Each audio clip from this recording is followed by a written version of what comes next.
সূরা আলে ইমরানের 103 নম্বর আয়াতে কারিমায় আল্লাহ পাক ইরশাদ করেন, ওয়া কুনতুম আলা শাফা হুফরাতিম মিনান নারি ফাআনকাযাকুম মিনহা, বলে তোমরা জাহান্নামের কিনারায় ছিলা, তোমাদেরকে ওই জাহান্নামী থেকে আমি আল্লাহ আমার মাহবুব নবীকে দুনিয়াতে পাঠানোর মাধ্যমে জাহান্নামী থেকে জান্নাতি বানিয়ে দিয়েছি।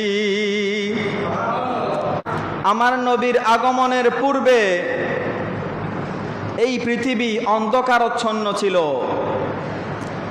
গোত্রে গোত্রের মধ্যে ঝগড়া বিবাদ, জানা বেবিচার সব সময় লিপ্ত থাকত। এমনকি এক গোত্রের সাথে আরেক গোত্রের সাথে যুদ্ধ সারা বছর এটা চলতে থাকত।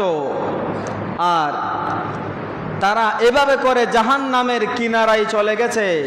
আমার আল্লাহ বলেন, ওয়া কুনতুম আলা শাফা হুফরাতিম মিনান নারি ফাআনকাযাকুম মিনহা, তোমরা জাহান্নামের কিনারায় ছিলা, আমার মাহবুব নবীকে দুনিয়াতে পাঠিয়ে তোমরা জাহান্নামীদেরকে আমি আল্লাহ জান্নাতি বানিয়ে দিয়েছি।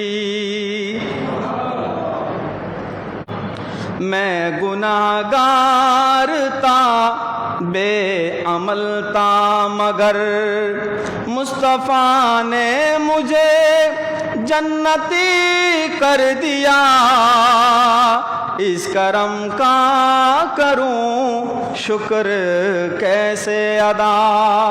बोलूं ना सुबहान अल्लाह।